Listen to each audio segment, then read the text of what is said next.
Kiev poursuit sa contre-offensive dans le Donbass. Les républiques autoproclamées de Donetsk et Lugansk réclament un référendum de rattachement à la Russie. Le Mexique a été frappé par un tremblement de terre de magnitude 7,4. Il a eu lieu le jour anniversaire des séismes meurtriers de 2017 et 1985. La contre-offensive ukrainienne progresse dans l'oblast de Lugansk. Lundi, les forces de Kiev ont repris Yarova, un village dans la banlieue de Lysychansk. Une petite mais stratégique reconquête qui fait basculer le rapport de force dans la région. Le président ukrainien appelle les troupes russes à se rendre ou à fuir. Dans la région de Kharkiv, nous stabilisons la situation et tenons fermement nos positions, si fermement que les occupants paniquent apparemment. Nous avons averti que l'armée russe en Ukraine n'avait que deux options, repartir ou se rendre. Les collaborateurs ont des options similaires, soit ils fuiront et il reste à voir si la Russie les laissera entrer sur son territoire même s'ils ont donné leur passeport, soit ils seront condamnés conformément à la législation ukrainienne.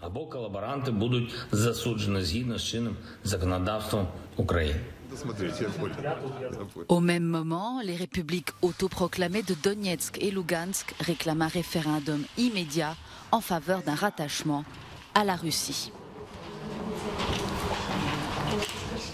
Les habitants du Donbass ont déjà fait leur choix en 2014, lors du référendum sur l'autodétermination de la République populaire de Lugansk. Nous avons attendu et espéré pendant toutes ces années que le deuxième référendum aurait certainement lieu et réalisera notre rêve de rentrer chez nous en Russie.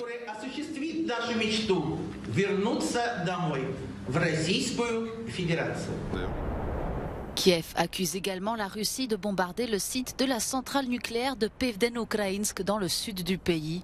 Selon la compagnie publique ukrainienne Energoatom, les réacteurs n'ont pas été touchés et fonctionnent toujours normalement.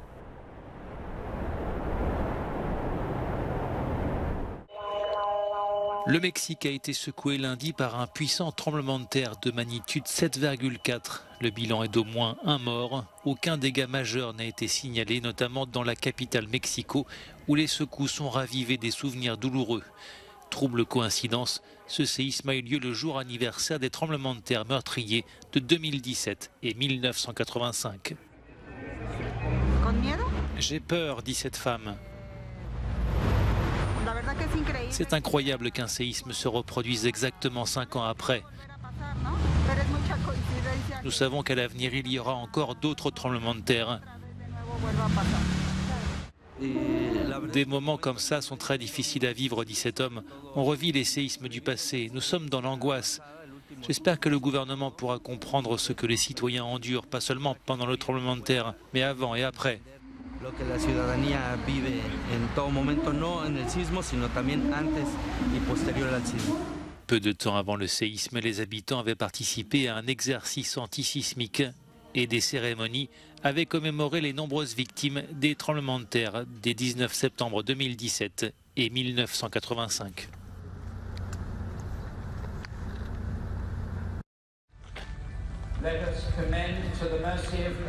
C'est comme si tout le Royaume-Uni s'était donné rendez-vous ce lundi. Une journée de funérailles nationales pour celle qui fut leur souveraine pendant 70 ans. L'émotion était palpable. Beaucoup ont attendu pendant des heures. Certains ont dû grimper pour espérer apercevoir le cortège transportant le cercueil de la reine. Par centaines de milliers, les Britanniques sont venus dire adieu à Élisabeth II. Et à son arrivée, les gens venus la saluer ont pu sentir le poids de l'histoire.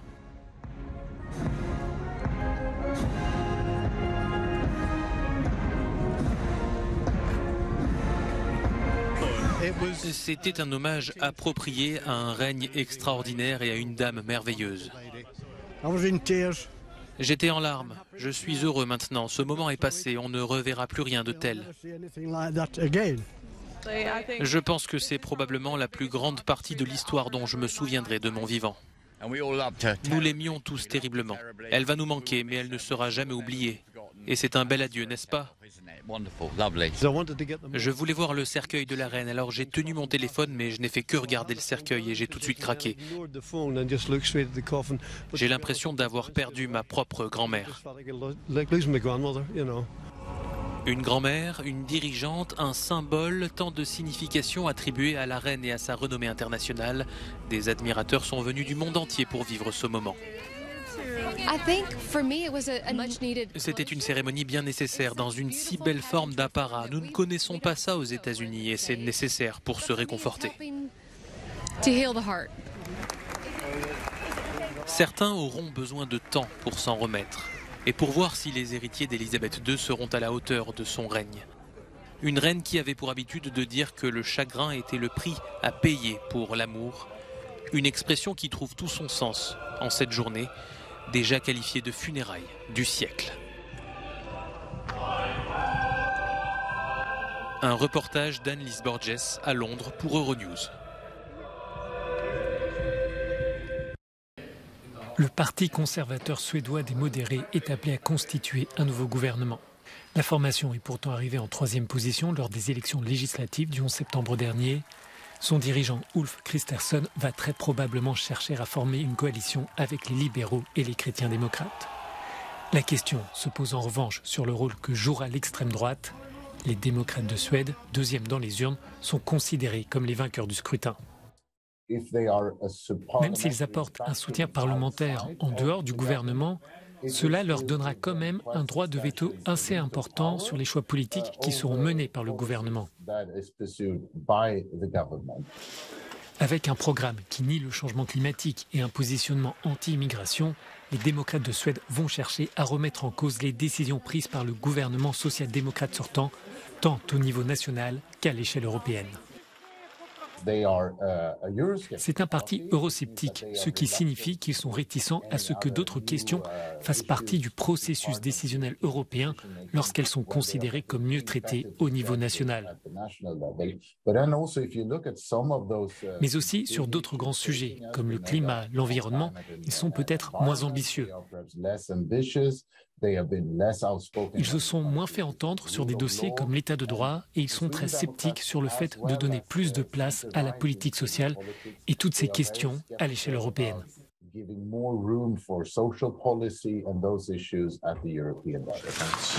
Un point en revanche fait consensus dans l'ensemble du paysage politique suédois, l'adhésion à l'OTAN et l'alignement avec l'Union européenne à propos de la Russie et de la guerre en Ukraine.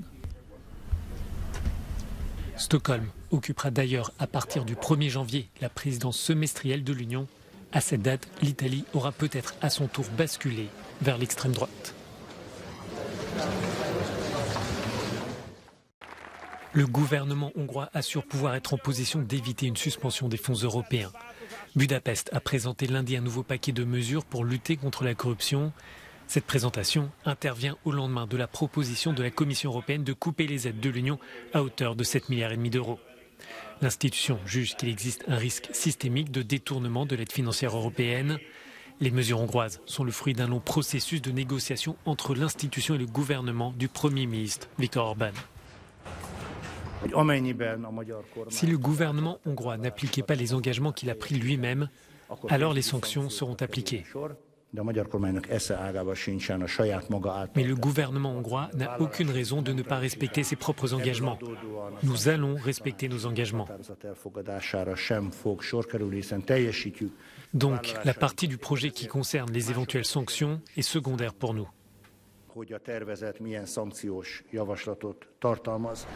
La Hongrie semble prête à faire tout ce qui est nécessaire pour assurer le déblocage des fonds européens. Le gouvernement annonce la création d'une agence de l'intégrité formée d'experts indépendants.